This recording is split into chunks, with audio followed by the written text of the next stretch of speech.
want to first start the show by talking about the Dallas Cowboys, a team that I said in the offseason, heading into the 2020 NFL season, was the most overrated team in all of football. And so far, it looks like I'm going to be probably proven right, okay? Now, the Cowboys lost to the Rams in week 1 of the NFL season, 20-17. And these were two teams that I felt are good teams as far as their rosters go, but not great teams. I did not have the Rams in the playoffs when I made my predictions. Same with the Cowboys. The Rams, I'm not too shocked that they won this game. They were the home team. They were opening up a new stadium. They've got a better head coach, in my opinion. And Dallas, they have an entire new coaching staff. So there's a lot of turnover on the Dallas coaching staff. The Rams looked more prepared in this game than the Dallas Cowboys.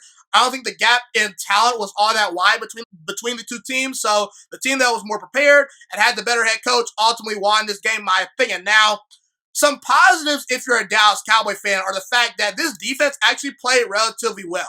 I didn't think this Cowboys defense was going to be all that great. So that is one thing that I was a little bit shocked about. The Cowboys did only hold the Rams to 20 points, but guess what, Dallas Cowboy fans? It wasn't good enough. And unfortunately, Leighton Vander Esch goes down with injury. He's out for 6 to 8 weeks. Blake Jarwin, their starting tight end, is out for the season, man. But look, I want to get to the offensive pass interference call right here that happened, in this game. Listen, the Cowboys had opportunity to kick a field goal with about 12 minutes left to go in the game in the fourth quarter. They chose not to do that.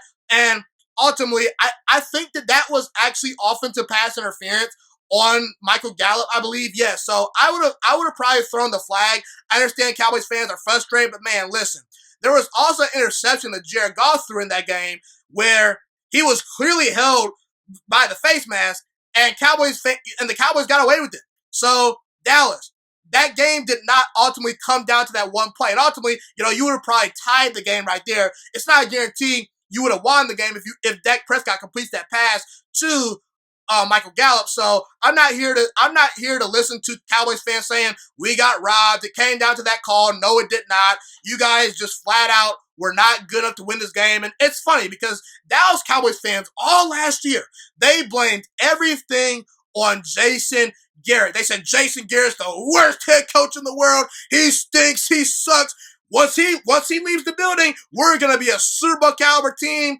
And Jason Garrett's gone. And in the end, the Cowboys come up short versus a good team once again. That's my problem with the Dallas Cowboys is they can't be good teams. Dak Prescott, ever since his rookie season, he's 7-15 versus teams above 500. The reality of the situation was Dak Prescott was not good enough to win this game. He just was not good enough to win this game. 17 points is not good enough versus this Rams team, who actually does not have all that great of a defense. It's a good defense, but not a great defense. Obviously, they have Aaron Donald and Jalen Ramsey on the team, but outside of Aaron Donald and Jalen Ramsey, it's a lot of marginal players. It's a lot of meh, M-E-H, okay? So, Dak, listen, man, you got an elite offensive line, you got a star running back, you got 3 capable wide receivers. They just gave you CeeDee Lamb. I mean, Dak, what's the excuse now? Now you have a better head coach than Mike McCarthy. What is the excuse? Everyone keeps telling me that Dak Prescott was failing last year because of his head coach. Well, guess what? His head coach is gone now, and Dak gets even more weapons this year by the Cowboys adding CeeDee Lamb. The offense is still intact, and he can't do anything with it, man. And I saw Kyler Murray put on a show versus the defending NFC champion 49ers this past Sunday. I saw Lamar Jackson put on a show versus the Cleveland Browns this past Sunday. I saw that bad man, Aaron Rodgers, put on a show versus the Minnesota Vikings, a rival team on the road. I saw Russell Wilson put on a show versus the Falcons. I saw Patrick Mahomes put on a show. I saw Cam Newton put on a show. I saw all these quarterbacks put on a show this past Sunday. And Dak Prescott has every bit as good of a supporting cast as all those guys. May have a better supporting cast than a lot of those guys, actually, okay? I think Kyler Murray would love to have Dak Prescott's offensive line. He'd love to have Ezekiel Elliott over Kenyon Drake. And guess what? Dak Prescott once again shrinks. And wasn't Dak Prescott supposed to be in the MVP conversation according to Cowboys fans? Weren't the Dallas Cowboys supposed to have 3 1,000-yard wide receivers? There was some wide receiver in the Cowboys, I forget which one it was, it may have been all of them, that said, oh, we're going to have 3 1,000-yard receivers this year. I don't see it. Where are the results?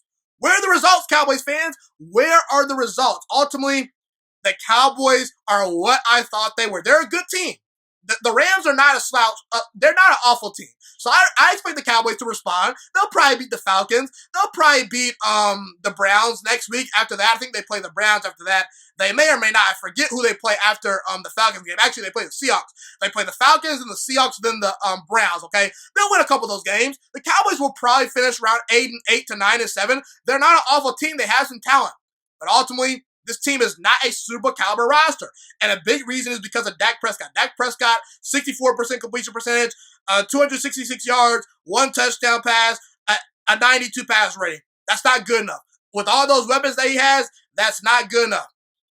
And for the Dallas Cowboys, what I've always said is what can go wrong will go wrong for this team. The Dallas Cowboys, over the last 23 years, it seems like they've been hyped up as this Super Bowl contending team every single year. But guess what? They have 3 playoff wins in the last 23 seasons. The Dallas Cowboys, once again, are fool's gold. This defense is overall not that great. Trust me, that was a fluke, okay, in my opinion. I don't expect that defense to be holding teams to 20 points very often. And ultimately, when the defense does something right, the offense can't get it right. So Dallas, not sold on this team. Dak Prescott's not a top 10 quarterback. He showed you once again because he cannot beat good teams. And the Dallas Cowboys, I'm just not sold on them. They proved versus the Rams that they are not Super Bowl contenders, and that I was right about them ultimately. But the Rams, they're a pretty good team. I might have to sleep on the Rams a little bit because I did not have the Rams in the playoffs. I did not have the Rams winning very many games. Might have to revisit that. I'll see how that plays out over the next couple of weeks. It's only one game, but Dallas, I've seen enough, okay? Thank you so much for watching this video today. Please also note that the Juice Alert Sports Podcast is not just a YouTube channel. It is available on all podcasting platforms, including Spotify, Google Podcasts, iTunes, and Apple Podcasts. Also, if you enjoyed this video, be sure to like, comment, subscribe, and share this content with all your friends. This podcast is my favorite thing in the entire world right now. It is my passion. And I want more people to listen to this podcast. I really want this podcast to grow. Also, a fun fact about me is that I want to go into the sports broadcasting and media world once I graduate from the University of Toledo, a college in Northern Ohio. I am looking to become one of the next great sports broadcasters and analysts out in the world. And I potentially would like to start my own network if this podcast really truly grows. Or if I fall short of that goal, I would love to work for a big-time network like ESPN or Fox Sports 1. I am open to all networks. So if you believe in my dreams and you see or hear my passion through the screen, be sure to tell all your friends about the Juice Alert Sports Podcast. Stay motivated, you guys. Have a God bless day, and I'm out.